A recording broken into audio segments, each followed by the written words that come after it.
Hello बच्चों, आज इस वीडियो में डिस्कस करेंगे types of non ideal solutions. Last video में हमने डिस्कस किया था नॉन आइडियल सॉल्यूशंस होते क्या हैं और हमने on the basis of Rawls law उसको अच्छे से एक्सप्लेन भी किया था। एक बार हम फिर से डिस्कशन करते हैं कि नॉन आइडियल सॉल्यूशंस क्या होते हैं और फिर हम बात करेंगे कितने टाइप के नॉन आइडियल सॉल्यूशंस होते हैं। ठीक है, तो लास्ट वीडियो में हमने ये डिस्कशन की थी कि नॉन आइडियल सॉल्यूशंस वो सॉल्यूशंस होते हैं जो रॉल्स लॉ को ओबे नहीं करते हैं किसी भी कंसंट्रेशन रेंज में। और हमने ये भी स्टडी किया था कि ऐसा क्यों होता है कि जब हम सोल्यूट को सॉल्वेंट में मिक्स करते हैं और वहाँ पे एक सोल्यूशन बनता है, और जब सोल्यूशन बनता है तो सॉल्वेंट और सोल्यूट मॉलिक्यूल में इंटरेक्शंस होती हैं। अगर तो उनके बीच में जो इंटरेक्शंस है उसका जो मैग्नीट्यूड है that is exactly same as that of the pure solvent solvent molecules और pure solute solute molecules, means कि आफ्टर मिक्सिंग जो ए और बी मॉलिक्यूल में इंटरेक्शंस आ रही हैं वो एग्जैक्टली सेम है बिफोर मिक्सिंग जो ए और ए में और बी में थी। ठीक है, अगर तो वो सेम आती हैं तो वो आइडियल सॉल्यूशन होते हैं, अगर वो डिफरेंट आती हैं तो वो नॉन आइडियल सॉल्यूशन होते हैं। तो उसी के बेस पे the nature of interaction between the solute and the solvent molecules we have categorize the non ideal solutions into the two categories. ठीक है, कौन कौन सी वो कैटेगरीज हैं वो हम डिस्कशन करेंगे। सबसे पहले हम बात करते हैं फर्स्ट कैटेगरी जो है non ideal solutions which shows the positive deviations. Non ideal solutions which shows positive deviations from the ideal behavior, positive deviation। ठीक है, सेकेंड टाइप जो है that is the non ideal solutions which shows the negative deviations. उसके बारे में हम बाद में डिस्कशन करेंगे, पहले हम इसे डिटेल में समझते हैं। ना suppose we have a binary solution of A and B. अब इसमें ए क्या है, हमने कंसीडर किया हुआ है कि जब कभी भी हम ए लिखेंगे तो उसका मतलब क्या है, सॉल्वेंट है, और जब कभी हम बी मेंशन करेंगे तो उसका मतलब क्या होता है, सॉल्यूट होता है। ठीक है, अब एक ए हमारा क्या है, सॉल्वेंट है, उसमें हमने बी मॉलिक्यूल डाले हैं, मींस बी की कुछ अमाउंट डाली है, that is known as solute, और वो एक सोल्यूशन फॉर्म कर रहे हैं। वहां पे क्या बनेगा, एक सोल्यूशन। अब सोल्यूशन में क्या होगा, ए और बी मॉलिक्यूल में इंटरेक्शंस आएंगी। ठीक है, पहले जो सॉल्वेंट था, सॉल्वेंट में सॉल्वेंट मॉलिक्यूल के बीच में इंटरेक्शन थी और सोल्यूट मॉलिक्यूल्स की सोल्यूट मॉलिक्यूल के साथ इंटरेक्शन थी। जैसे हम एक दूसरे को मिक्स करते हैं तो वहाँ पे एक न्यू टाइप की इंटरेक्शंस आती हैं जो जिसको हम बोलते हैं ए बी टाइप इंटरेक्शंस। ठीक है, सोल्यूट और सॉल्वेंट में इंटरेक्शंस आती हैं। अगर ये जो इंटरेक्शंस है that are exactly same that of the A and B, ठीक है, उस केस में तो हम बोलेंगे कि ये आइडियली बिहेव कर रहे हैं। If the interaction between AB molecules are not equal to AA type molecules and BB type molecules, उसको हम बोलते हैं नॉन आइडियल सॉल्यूशंस। अब बात कर रहे हैं कि पॉजिटिव डेविएशंस कैसे शो करते हैं। अगर तो ये जो न्यू टाइप की इंटरेक्शंस हैं AB type interactions that are weaker than that of the AA molecules और AA interactions and BB interactions, उस केस में क्या होगा, हम बोलेंगे कि वो पॉजिटिव डेविएशन शो करते हैं। कैसे करते हैं, अब क्योंकि ए और बी मॉलिक्यूल को जब हमने मिक्स किया तो उनके बीच में जो इंटरेक्शंस हैं that are weaker than that of the A and B, उस केस में क्या होगा कि escaping tendency of A as well as the B molecule that will increases. वो कैसे, अब क्योंकि ए और बी के बीच में इंटरेक्शन नहीं है, पहले जो ए में इंटरेक्शन थी वो भी खत्म होगी, अब बी मॉलिक्यूल जो ए के साथ इंटरेक्ट कर रहा है वो वीकर है। ठीक है, वो वीक इंटरेक्शंस हैं, तो उस केस में ए मॉलिक्यूल इजीली एस्केप कर जाएंगे। ठीक है, और बी मॉलिक्यूल भी इजीली एस्केप कर पाएंगे। ठीक है ना, कोई भी चीज वेपर से लिक्विड स्टेट में कब आती है, जब उनके अंदर इंटरेक्शंस होती है। अब लिक्विड से वेपर में कब जाएंगे, जब वो इंटरेक्शंस वीक हो जाएंगे। ठीक है, तो इस वजह से क्या होगा कि जो प्योर कंपोनेंट्स हमारे वेपर फेज में जा रहे हैं उनका वेपर प्रेशर जो हम एक्सपेक्ट करते हैं रॉल्स लॉ से, उससे वो इंक्रीज हो जाएगा। ठीक है, the vapour pressure of A will be more than that of the as expected from the Raoult's law, that is XA and PA naught. ठीक है, similarly the vapor pressure of B in the solution that will also be greater than that of the product of mole fraction and the vapor pressure of B component in the pure phase. ठीक है, अब क्योंकि PA भी बढ़ गया है और PB भी बढ़ गया है तो total vapour pressure of solution जो कि PA प्लस PB होता है that will be also greater than that of the sum of the XA PA not plus XB PB0।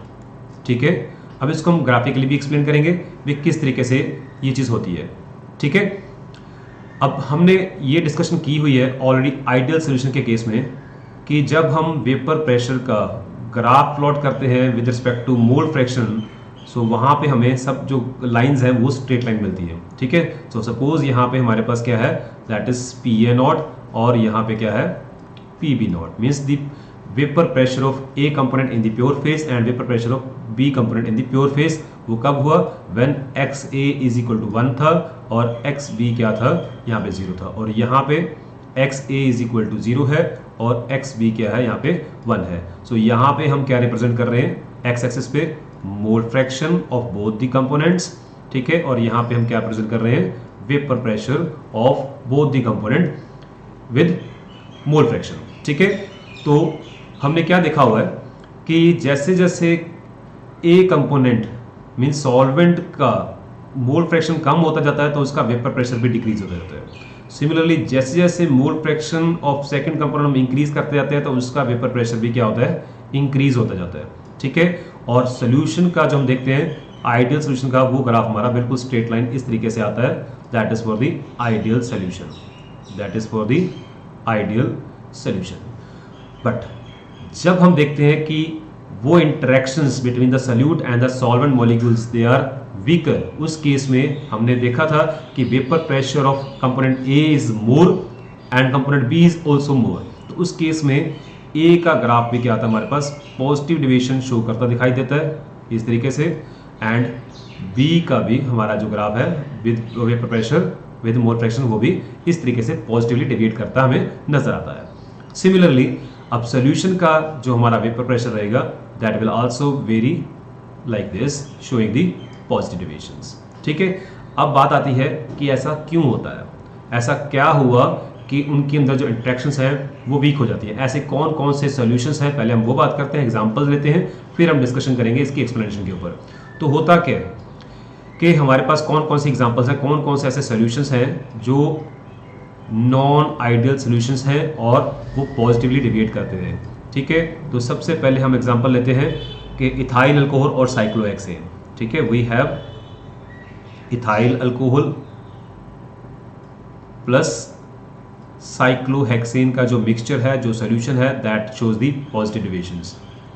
Second हमारे पास है acetone and carbon disulphide, acetone and carbon disulphide. ठीक है, ऐसे हमारे पास बहुत सारे एग्जांपल्स हैं, जैसे बेंजीन एंड एसीटोन है, इनका मिक्सचर भी नॉन आइडियल सॉल्यूशन है, एक और पॉजिटिव डेविएशन शो करता है।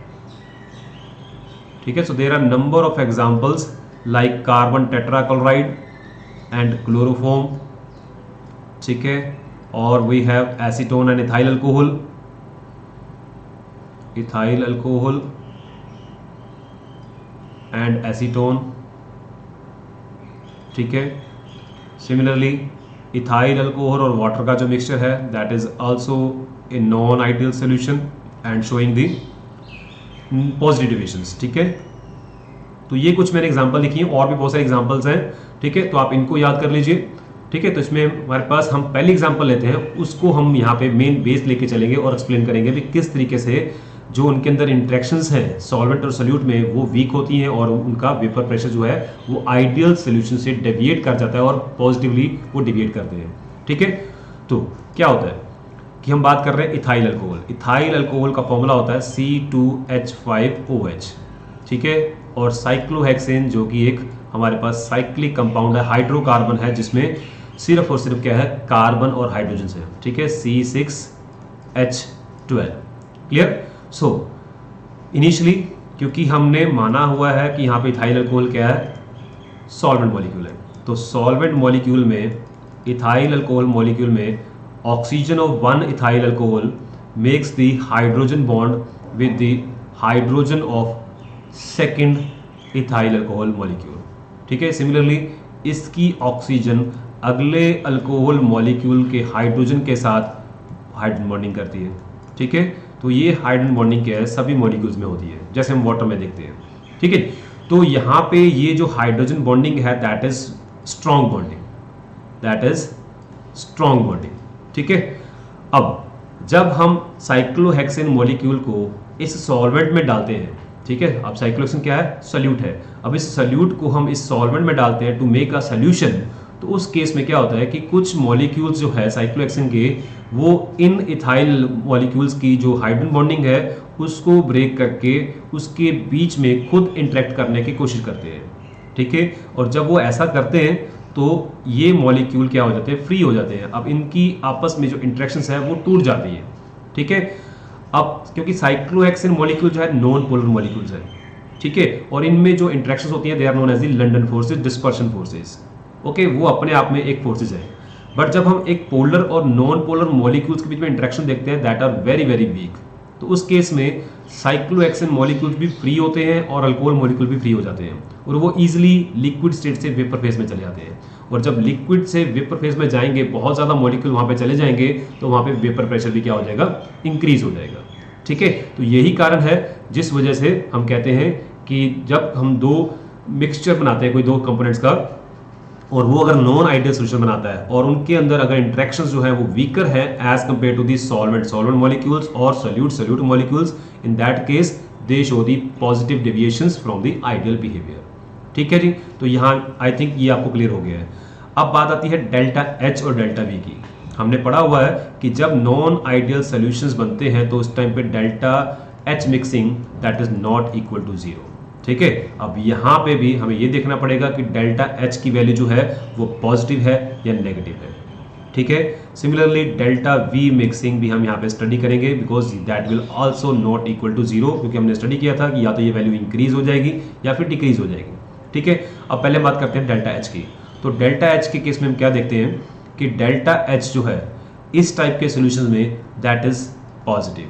ठीक है, वो क्योंकि जब कभी भी इन दोनों को अगर हमने मिक्स करना है, ठीक है, पहले जो इंटरेक्शंस हैं उनको ब्रेक करने के बाद हमने इन दोनों को मिक्स करना है, तो वहाँ पे हमें हीट प्रोवाइड करनी पड़ती है, क्योंकि इन दोनों के बीच में जो इंटरेक्शंस है वो वीक है। अगर हमने इन दोनों को इंटरेक्ट कराना है तो हमें वहाँ पे इसको हीट करना होता है। ठीक है, तो उस केस में ये हमारे पास हम कहते हैं कि the solution, the mixture of cyclohexane in ethanol is a endothermic reaction. ठीक है, ये रिएक्शन होती तब है, इनके बीच में जो सोल्यूशन फॉर्मेशन करना है हमने, वो सोल्यूशन तभी बनेगा अगर हम इनको हीट करेंगे। ठीक है, विदाउट हीटिंग ये सोल्यूशन नहीं बनेगा, ये इजीली एस्केप कर जाएंगे। ओके, तो इस केस में हमारे पास डेल्टा जो है वो पॉजिटिव देखने को मिलता है। डेल्टा बी की बात करते हैं तो डेल्टा बी भी हमें इस केस में क्या दिखता है, पॉजिटिव दिखता है। वो क्योंकि जब हम साइक्लोहेक्सेन को इथेनॉल में डालते हैं तो ये मॉलिक्यूल्स इनकी बॉन्डिंग को है जो ब्रेक कर देते हैं। अगर बॉन्डिंग ब्रेक हो जाएगी तो मॉलिक्यूल्स क्या है, दूर दूर हो जाएंगे, उस केस में इनका वॉल्यूम भी इंक्रीज कर जाता है। ठीक है, तो उस केस में अगर हम 100 ml इथेनॉल में सपोज 25 ml हम साइक्लोहेक्सेन डाल रहे हैं, तो वहाँ पे 125 ml सोल्यूशन बनना चाहिए अगर ये आइडियली बिहेव करता है।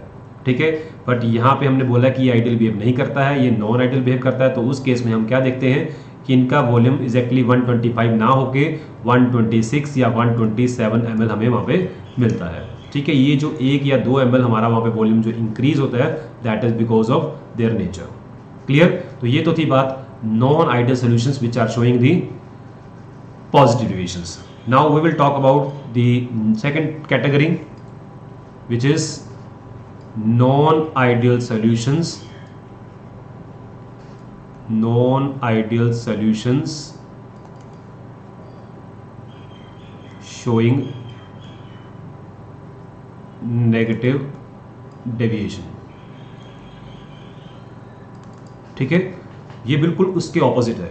मीन्स जब हम ए और बी को मिक्स करते हैं उस केस में जो सोल्यूशन बनता है, ठीक है, उनमें जो ए और बी में इंटरेक्शंस हैं वो क्या देखने को मिलती हैं कि they are much more stronger, और the magnitude of interaction between A and B molecules are more than that of the AA and BB type interactions. ठीक है, तो means the interaction between AB are stronger than that of the AA and BB molecules.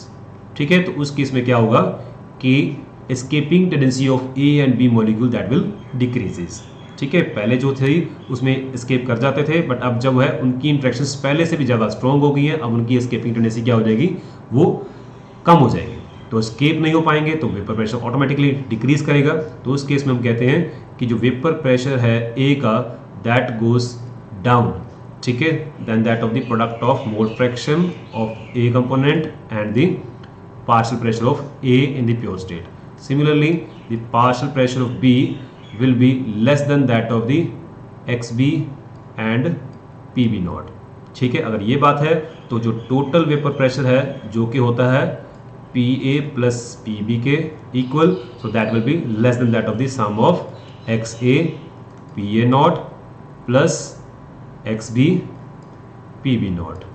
Okay, so graphically कैसे explain करेंगे इसको, बिल्कुल same उसी तरीके से, बस जो ग्राफ है वो नेगेटिवली डिवाइड करेगा। ठीक है, तो ये हमारा ग्राफ हम बनाने जा रहे हैं आइडियल सोल्यूशन का। ओके, तो यहाँ पे हमने पहले मेंशन किया था PA नॉट, यहाँ पे क्या मेंशन किया था हमने PB not.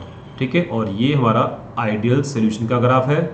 This is for the pure solvent and this is for the pure solute molecules. ठीक है, तो यहाँ पे XA is equal to 1, XB is equal to 0 and it is XA is equal to 0, XB is equal to 1. So here we have taken the mole fraction along the x-axis and we have the vapor pressure along the y-axis.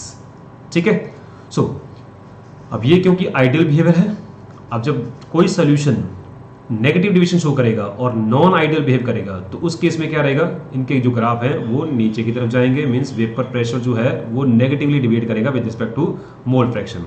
ठीक है, इसी तरीके से हमारा solute molecule का graph भी नीचे से जाएगा और सॉल्यूशन का ग्राफ भी हमारा जो है वो नीचे से जाएगा इस तरीके से। ओके, सो जो ग्रीन वाला है that is known as non ideal solution. ठीक है, नॉन आइडियल बिहेवियर शो कर रहा है, और ये व्हाइट वाला जो है दैट इज आइडियल। क्लियर? तो इनमें क्या होता है, अब क्योंकि हमने पहले बताया था कि interaction between the A and B जो है वो क्या हो जाती है, स्ट्रॉन्ग इंटरेक्शन हो जाती है। ठीक है, पहले हम बात करते हैं कौन कौन सी ऐसे एग्जांपल्स हैं या कौन कौन से ऐसे सॉल्यूशंस हैं जो नेगेटिवली डिविएट करता है। फिर हम एक एग्जांपल को लेंगे और वहाँ पे डिस्कशन करेंगे भी किस तरीके से ये चीज़ ऐसे वहाँ पे होती है। ठीक है, तो कौन कौन से एग्जांपल्स हैं, सबसे पहले हम बात करते हैं acetone and chloroform. Acetone and जो क्लोरोफॉर्म का जो मिक्सचर है that is showing the negative deviation and that is a non ideal solution. Second is chloroform and diethyl ether, that is a chloroform and diethyl ether, CH3 CH2O CH2 CH3। ठीक है, third example हमारे पास है chloroform and nitric acid, chloroform and nitric acid HNO3। Similarly acetone and aniline, acetone and aniline, water and nitric acid, water and nitric acid. Similarly diethyl ether and chloroform already हम लिख चुके हैं पहले भी। ठीक है, क्लोरोफॉर्म या diethyl ether या डाईइथाइल ईथर क्लोरोफॉर्म। ठीक है, तो ये हमारे पास कुछ एक मिक्सचर्स हैं जो कि नॉन आइडियल सॉल्यूशंस के मिक्सचर हैं और ये नेगेटिवली डिवाइड करते हैं। इन सब का ग्राफ जो है इस तरीके से आता है। ठीक है, तो उस केस में क्या होता है कि जब मान लेते हैं, फर्स्ट एग्जाम्पल ले लेते हैं, तो उस केस में हम क्या देखते हैं कि जैसे ही हम एसीटोन में क्लोरोफॉर्म डालते हैं तो एसीटोन का स्ट्रक्चर होता है C+O and we have CH3 and CH3 that is known as propanone or simply we call it as a acetone। तो उसमें हम क्या देखते हैं कि oxygen of acetone that shows the hydrogen bonding with hydrogen of chloroform. ठीक है, तो पहले ये चीज़ क्लोरोफॉर्म में हाइड्रोजन बॉन्डिंग नहीं होती और एसीटोन में हाइड्रोजन बॉन्डिंग नहीं होती है। ठीक है, और जैसे ही हम दोनों को मिक्स करते हैं वहाँ पे न्यू टाइप की इंट्रैक्शन जो है, हाइड्रोजन बॉन्डिंग जो है वो वहाँ पे देखने को मिलती है जो कि स्ट्रॉन्गर होती है। एसीटोन एसीटोन मॉलिक्यूल की जो इंट्रैक्शन होती है और क्लोरोफॉर्म की जो इंट्रैक्शन होती है उनसे ज़्यादा स्ट्रॉन्गर होती है। Hydrogen bonding is stronger than that of the other bonding. ठीक है, तो ये जो हाइड्रोजन बॉन्डिंग इनके बीच में हो रही है that is strong bond between the solvent and the solute molecule. इसी वजह से ये नेगेटिवली डिवाइड करते हैं, इसी वजह से इनका जो एस्केपिंग टेंडेंसी है वो कम हो जाती है और वेपर प्रेशर डिक्रीज कर जाता है। क्लियर? सो अब क्योंकि डेल्टा एच मिक्सिंग, अगर हम दोनों को मिक्स करना चाहते हैं तो जैसे ही ये न्यू बॉन्ड बनेगी वहाँ पे कुछ ना कुछ एनर्जी रिलीज होगी। जब एनर्जी रिलीज होती है तो वहाँ पे हम कहते हैं कि डेल्टा एच इज नेगेटिव। ठीक है, अब new bond is forming between the acetone and the chloroform. Okay, so उस केस में energy will be released, so the reaction is exothermic and for the exothermic reactions delta H mixing is known as negative. Clear? Similarly delta V mixing भी वहाँ पे हम क्या देखते हैं, that is negative. वो क्यों? क्योंकि पहले एसीटोन एसीटोन मॉलिक्यूल में इंटरेक्शन जो थी वो वीक थी, तो मॉलिक्यूल दूर दूर थे, तो उसकी वजह से वॉल्यूम ज़्यादा था, और जैसे ही हमने क्लोरोफॉर्म मिक्स किया उनके बीच में इंटरेक्शन बढ़ गई तो मॉलिक्यूल बहुत ज़्यादा क्लोज आ गए, तो उनका वॉल्यूम क्या हो जाएगा, कम हो जाएगा। तो after mixing and before mixing there is a change in volume, और वो वॉल्यूम क्या देखते हैं कि पहले अगर हमने 100 ml एसीटोन है हमारे पास और 25 ml है उसमें हम क्लोरोफॉर्म डाल रहे हैं, तो वॉल्यूम जो हम देखते हैं that is less than that of the 125, और इट शुड बी 124 और 123 ml। ठीक है, so this decrease in volume is because of the strong interaction between the solute and the solvent molecule. Okay, so ये था हमारा आज का lecture जिसमें हमने दो डिफरेंट टाइप के non ideal solutions, one which shows the positive division and second which show the negative division, जिसको हमने डिटेल में डिस्कशन कर ली। नेक्स्ट वीडियो में हम डिस्कशन करेंगे एजोट्रॉप्स क्या होते हैं। इन्हीं नॉन आइडियल सॉल्यूशन की दो कैटेगरी से हम दो डिफरेंट टाइप के एजोट्रॉप्स से पढ़ेंगे, तो उसको हम डिस्कस करेंगे नेक्स्ट वीडियो में इन डिटेल।